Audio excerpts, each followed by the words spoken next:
अस्सलाम वालेकुम नाजरीन, मैं हूं अब्दुल रज़ाक और आप देख रहे हैं आपका अपना यूट्यूब चैनल एआर जर्नलिज्म। नाजरीन, ये आज जो हमने टॉपिक डिसाइड किया है वो अपनी अहमियत का हामिल तो है ही। इसकी पाकिस्तानी मीडिया में चर्चे चल रहे हैं, इंटरनेशनल मीडिया में भी, लेकिन जबकि भारतीय मीडिया जो कि बहुत ज़्यादा नेगेटिव रिपोर्टिंग पाकिस्तान के हवाले से करता हुआ आ रहा है, उसे बहुत उछाल भी रहा है। बहरहाल नाजरीन, चलते हैं टॉपिक की तरफ। ये टॉपिक है, ये मौजू है अफगान महाजरीन के हवाले से और हुकूमत पाकिस्तान की तरफ से जो इनिशिएटिव लिया गया है। जो अफगान महाजरीन गैर कानूनी तौर पर पाकिस्तान में मुकीम है, उन्हें 1 नवंबर की डेडलाइन दे दी गई है और उन्हें कहा है कि अपने मुल्क, अपने वतन वापस लौट जाएं। और नाज़रीन, दुनिया भर का तरीकाकार भी यही है कि जो गैर कानूनी तौर पर होता है उसे अपने मुल्क में डिपोर्ट कर दिया जाता है। इसमें कोई ऐसी बुरी बात है नहीं। हर मुल्क का अपना कानून होता है और उसे अपने कानून के मुताबिक अमल करना होता है। बहरहाल नाज़रीन, यूरोपीय यूनियन एजेंसी ऑफ अजाइलम की रिपोर्ट शाया हुई जो कि इंटरनेट पर मौजूद है। उसके मुताबिक पाकिस्तान में 1 मई 2020 से लेकर 17 मार्च 2022 तक अफगान मुहाजिरीन की जो तादाद हो चुकी है वो है 3 मिलियन या उससे ज़्यादा तजावुज़ भी कर चुकी है। नाज़रीन, यहाँ पर ऐसे गैर कानूनी तौर पर जो मुकीम अफगान बाशिंदे हैं या अफगान महाजरीन हैं, उनकी तादाद लगभग 2 मिलियन के मुताबिक है। नाज़रीन, इस चीज़ को हमने 4 कैटेगरीज़ में डिवाइड किया है और ये इसको हम आपको आसान अल्फाज में बताने की कोशिश करेंगे। और ये बताने से पहले आपको एक अफगान मिनिस्टर ज़बीउल्लाह मुजाहिद उनका बयान भी सुना दें। जब पाकिस्तान से ये खबर गई कि गैर कानूनी तौर पर अफगान बाशिंदों को निकाल दिया जाएगा या उन्हें वतन वापस भेजने की तैयारी शुरू की जा रही है, तो उनका बयान आया कि पाकिस्तान जो ये काम कर रहा है ये नाकाबिल कबूल है। जबकि यहाँ पे अफगानिस्तान के एम्बेसडर हैं, उनका कहना था कि पाकिस्तान ने जहाँ इतना इंतज़ार किया 1-2 साल और कर ले। तो उनको बताना चाहेंगे कि पाकिस्तान में ख़ुसूसन सिंध में, कराची में जो क्राइम रेट है उसमें 80% अफगान बाशिंदे जो गैर कानूनी तौर पर मुकीम हैं वही मुलविस पाए गए हैं। बहुत से जेलों में हैं, बहुत से जेल से फरार भी हैं। नाज़रीन, ये तो एक उनका स्टेटमेंट था। चलते हैं जो हमने कैटेगराइज़ किया है। सन 2007 साल 2007 में POR मुतारिफ करवाया गया, प्रूफ ऑफ रजिस्ट्रेशन, जो कि अफगानियों के लिए था और उस वक्त 1.4 मिलियन लोगों ने, अफगान महाजरीन ने अपनी रजिस्ट्रेशन करवाई। फिर आते हैं दूसरी कैटेगरी के ऊपर और दूसरी कैटेगरी में नाज़रीन सन 2016 में मुल्ला मंसूर अख्तर के ऊपर जो ड्रोन अटैक हुआ था अफगानिस्तान में, उसके सम्राट यहाँ भी नजर आए थे क्योंकि यहाँ भी अफगान बाशिंदे मौजूद थे और हैं अभी। तो उसको देखते हुए सन 2017 में अफगान सिटीजनशिप कार्ड का इजरा किया गया और उस वक्त 8,90,000 अफगानियों ने रजिस्ट्रेशन करवाई। फिर आते हैं नाजरीन तीसरी कैटेगरी की तरफ और ये कैटेगरी सन 2021 की है, यानी कि 15 अगस्त 2021 के बाद से जो या उस वक्त से जो अफगान महाजरीन पाकिस्तान आना शुरू है। इसका थोड़ा सा पस मंज़र पे चलते हैं और पस मंज़र यह है नाज़रीन, अमेरिका जो कि अपने आप को सुपर पावर मानता है और नेटो अफवाज के साथ मिलकर अफगानिस्तान में उसने मुंह की खाई और उसे मुंह की खानी पड़ी तालिबान के हाथों। और तालिबान ने बाकायदा तौर पर सन 2021 में अमारत इस्लामिया अफगानिस्तान का ऐलान किया और उस वक्त जो महाजरीन आए उनका मामला ये था कि नाज़रीन UNHCR एक इंटरनेशनल तंजीम है UN की, और वो महाजरीन को यानी कि रिफ्यूजीज़ को दूसरे ममालिक में एज ए रिफ्यूजी रहने का हक दिलाती है। ये एक एग्रीमेंट हुआ था और उस एग्रीमेंट के तहत इन महाजरीन को पाकिस्तान आना था, इस्लामाबाद से यूरोपीय यूनियन के जो ममालिक हैं उन ममालिक में वहाँ पे एज ए रेफ्यूजी रहना था और वहाँ भेजा जाना था। जबकि डिले टैक्टिक्स अपनाई गई यूरोप की तरफ से और अब तक वो इन 7 से 8 लाख अफगान महाजरीन को कबूल करने से इनकारी हैं। ये तो बात थी 2021 की और अब ये पता नहीं कहाँ कहाँ फैल चुके हैं।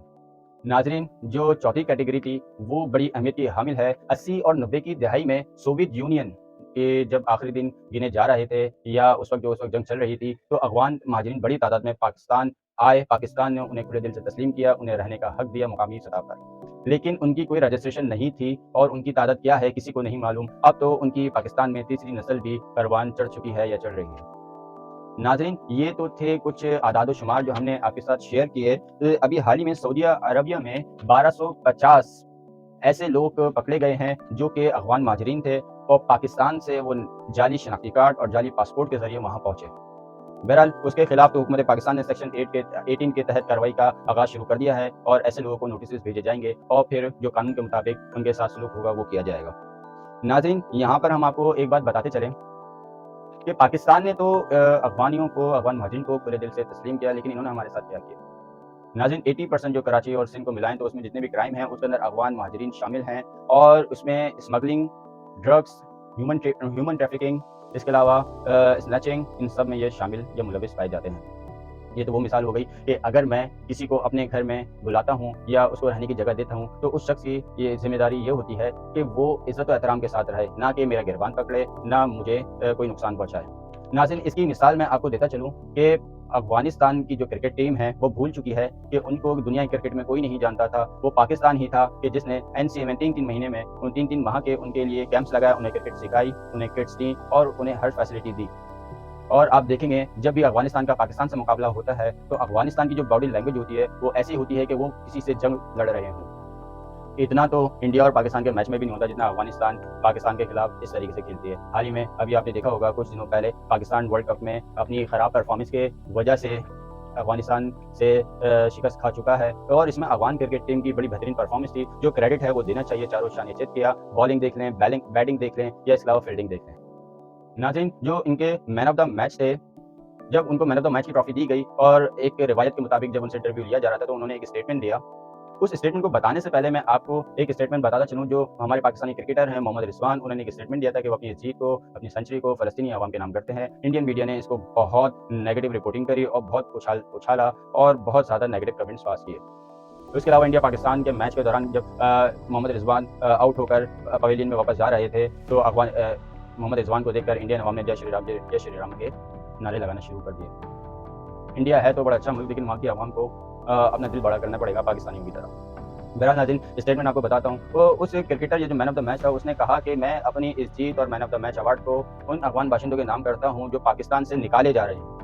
بھائی, آپ کو کوئی یہ تو بتائے کہ دنیا بھر میں یہی طریقہ کار ہے کہ جو غیر قانونی طور پر مقیم ہوگا اسے تو ڈپورٹ کیا جائے گا, جبکہ پاکستان نے باقاعدہ طور پہ ایک ڈیڈ لائن دی ہے اور کہا ہے کہ اپنے طور پر اپنے ملک وطن لوٹیں, نہیں تو پھر انہیں باقاعدہ طور پر ڈپورٹ کیا جائے گا. ناظرین, اور ایک اور یہاں پہ میں آپ کو بات بتاتا چلوں. گزشتہ ماہ میں جو 24 حملے ہوئے پاکستان میں خودکش, اس میں 14 افغان مہاجرین شامل تھے.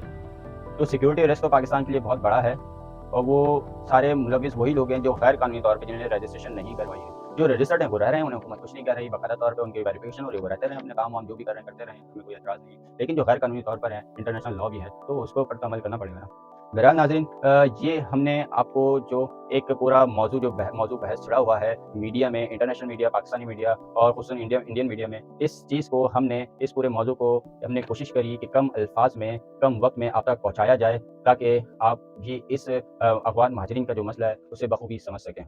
امید ہے آپ کو آج کی یہ ویڈیو بہت پسند آئی ہوگی, اور وہی آپ سے گزارش کہ آپ اپنے اس چینل کو سبسکرائب کریں, لائک کریں, شیئر کریں اور دوسروں تک پہنچائیں, اور اپنی آراء ہمارے جو یوٹیوب پہ جو کمنٹس کا باکس ہوتا ہے اس کے ذریعے ہم تک پہنچائیے.